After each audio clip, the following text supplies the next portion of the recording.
Avec la fin de support de Windows Server 2016, on est beaucoup à se demander si il faudrait passer sur Windows Server 2025.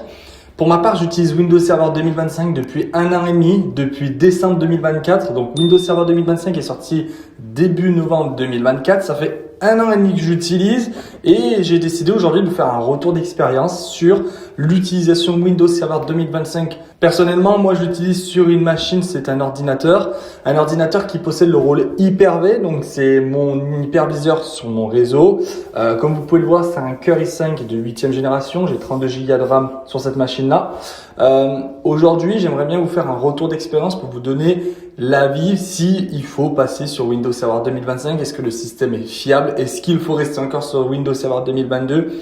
Dans le monde de l'IT, on est quand même beaucoup à se poser la question. Beaucoup de gens basculent sur Windows Server 2025.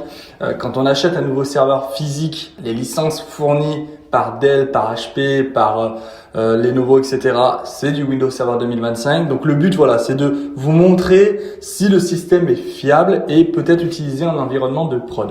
Donc, pour ma part, j'utilise uniquement le rôle Hyper-V sur mon hôte 2025.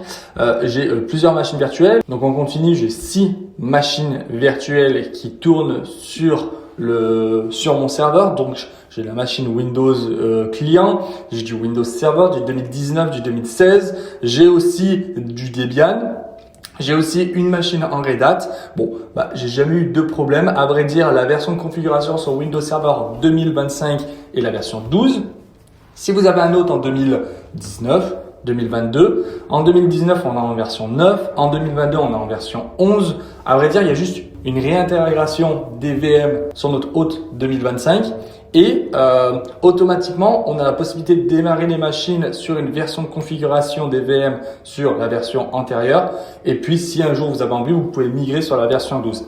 À vrai dire, la version 12 n'apporte pas grand-chose en termes de fonctionnalité sur les machines virtuelles, mais c'est toujours bien d'être à jour. Donc, je possède moi mon premier hôte Hyper-V sur Windows Server 2025. Donc, j'ai un deuxième hôte Hyper-V qui lui est mon serveur de mon PRA, mon plan de reprise d'activité. Donc lui, c'est exactement la même configuration que mon premier Hyper-V, sauf que lui possède toutes mes machines virtuelles qui sont à l'état éteinte. Et si mon hôte numéro 1 coupe, c'est le deuxième qui prend le relais. Alors, j'utilise pas la fonctionnalité d'Hyper-V pour pouvoir faire la migration des VM. J'utilise encore Vim.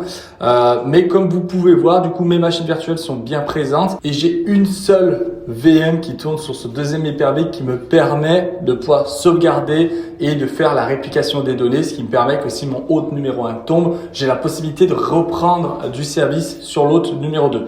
Et cette machine-là, c'est aussi un ordinateur classique, donc avec un Core i5 de 16e génération et cette fois-ci, j'ai 16 Go de RAM. Sur Windows Server 2025 en version standard, ça fonctionne super bien. Anciennement, ces deux machines étaient en version 2022. Je les ai formaté, réinstallé proprement en 2025.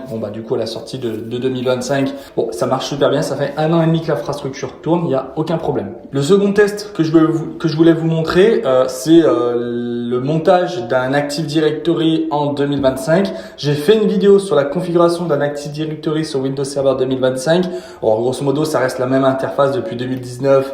2016, ça reste la même interface depuis quelques années, il n'y a plus la commande DC promo, tout ça, ça n'existe plus. Mais voilà, on retrouve la même interface sur 2025. Il y a quelques changements qui ont été faits sur l'Active Directory, notamment au niveau de la sécurité de Kerberos qui change le cryptage, je crois qu'il passe en 256 mégabits. Mais voilà, on reste sur la même présentation, etc. Et personnellement, j'ai un client qui tourne sur un 2025 et j'ai aucun problème. Uniquement sur la migration des rôles FSMO, on a eu quelques problèmes, mais grosso modo, ça fonctionne super bien. On a aucun problème. La résolution, non. Le système d'ouverture de tickets Kerberos, etc., ça fonctionne super bien. Donc non, il n'y a rien à dire. Je vais vous montrer l'interface de l'Active Directory. Là, c'est un Active Directory de test, j'ai envie de vous dire, mais le processus reste le même que si vous étiez sur un 2022, 2019, etc. Donc voici l'interface de l'Active Directory, on retrouve exactement la même chose. Mon retour d'expérience sur Windows Server 2025 sur mon Hyper-V, j'ai juste eu un seul problème, mais je pense que c'est dû à des pilotes réseau suite à des mises à jour cumulatives. Au mois de mars 2025, j'ai eu un problème sur ma carte réseau. Donc c'est une carte réseau Realtek qui est physique à mon poste. le pilote a tout simplement sauté suite à l'installation d'une cumulative. Alors je sais pas si c'est dû à la cumulative qui était plantée, ça se peut, il y a tellement de problèmes sur les mises à jour de Windows que ça me surprendrait pas.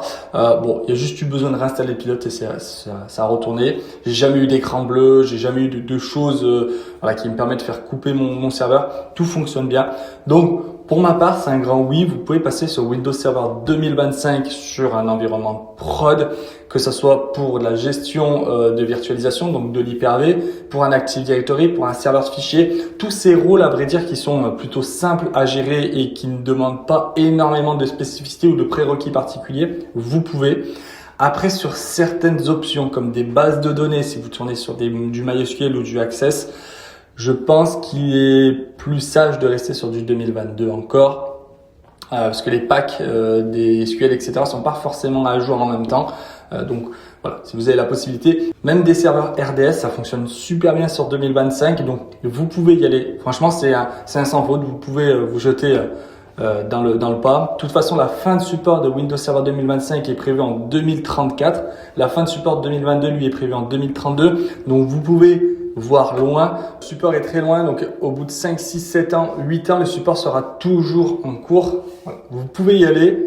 J'espère que cette vidéo vous aura plu. N'hésitez pas à commenter, partager, mettez des j'aime. J'espère que ce retour d'expérience vous a plu et j'ai pu vous énumérer le fonctionnement Windows Server 2025 et sa fiabilité qui pour moi du coup est très correcte.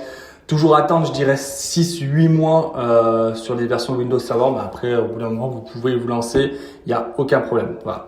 J'espère que cette vidéo vous aura plu et puis on se retrouve à la prochaine. Salut!